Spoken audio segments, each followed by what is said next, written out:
Welcome back to the tutorial series that nobody really asked for, but I figured I'd make anyway, Godot on Godot 3.0. This specific tutorial will be covering scenes.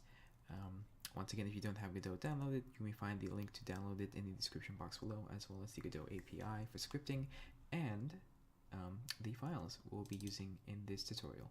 Specifically, if you watch the overview tutorial, then you'll actually find that the file that you'll download hasn't changed. So if you already did the overview tutorial with us in spaceship scene example, then you'll already have the file downloaded. Once again, we're going to go ahead and start with imports here, and I'm going to go ahead and navigate over to where that is, or where the project file is. Here's spaceship scene example, project.godot, import and edit. Here we go. We're going to jump back right into it. So once you open the project, what you're going to notice is you have a spaceship and a turret. Once you run it, you press left to turn the ship left, right to turn the ship right, up to go up, forward, back to go backward, and the little turret here will follow the mouse. Now, scenes are very important in Godot. They are the building block, they are the everything. You can think of them like objects, you can also think of them like rooms, you can think of them like actual scenes in some other engines, but they essentially serve a lot of the same purposes. Now, nodes and scenes have a little bit of a distinction, where nodes go in scenes. However, scenes can also go within scenes, and I'm going to demonstrate that in a second.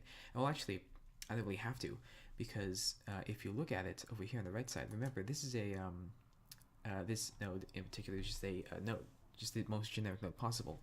What I've done here is I have a ship scene. If you open the ship folder on the left, I have a ship scene.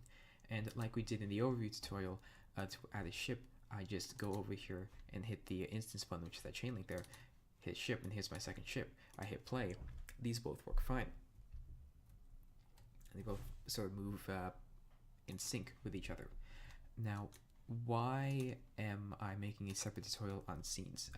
It seems pretty obvious to put everything you want in there. What a lot of people did for a project where an entire class was started doing Godot, at least half of the people sort of put everything into a single scene. And what I mean by that is if you look at all this, the ship and the sprite, is they would just have that here. They would have the ship, they would have the sprite here instead of linking the instances. Now, why is that bad?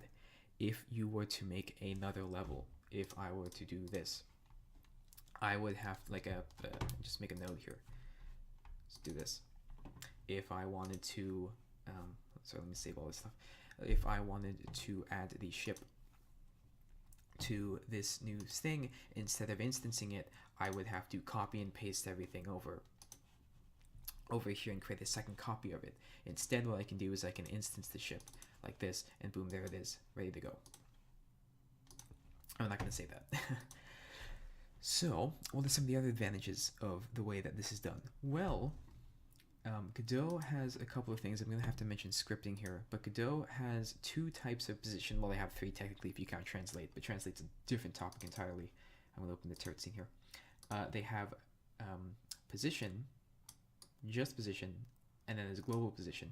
Position is the location, the vector 2, which is how you represent positions as coordinates. Vector 2 is constructed like this. Again, I'm going to have to quickly do a little bit of coding here. Vector 2, where the position is 0, 0. The position is relative to the parent object, and I know that sounds a little bit weird, but essentially what that means is if I have a if the space object here, and unfortunately the generic node doesn't actually have a position, but let's assume it's 0, 0. If I have that here, then the position of this turret, again, let's just say that's 1 over and 1 down.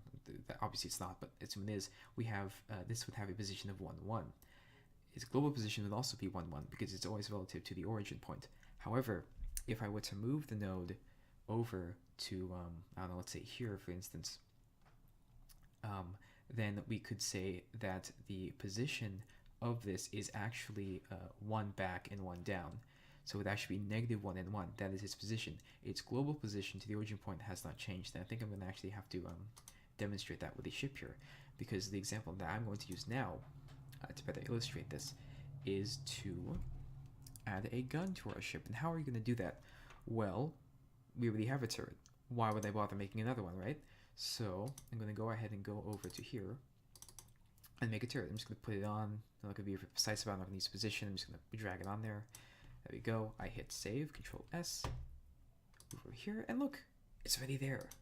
When you figure that, this is one of the most powerful things in the Godot engine. It's modular. It's very modular. You can put pieces together. You can put things, string all this stuff together and make something.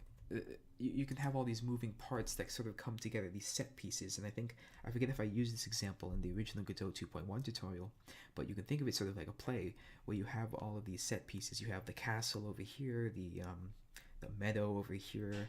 They all have these different moving parts that all have their own script. And when you combine all of them together, you can get something like a spaceship.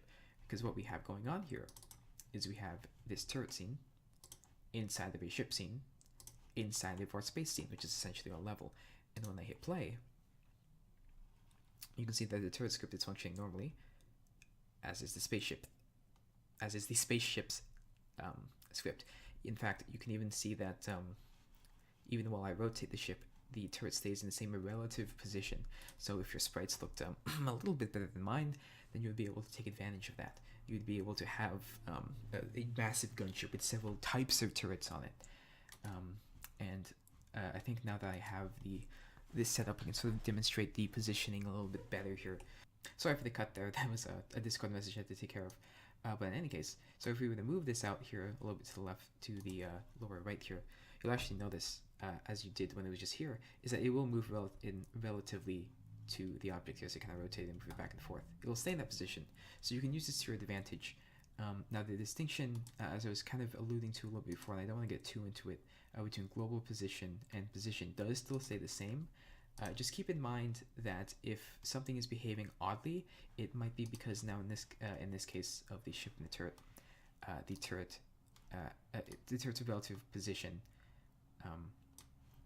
is different. The turret's global position would be different than the actual space's position.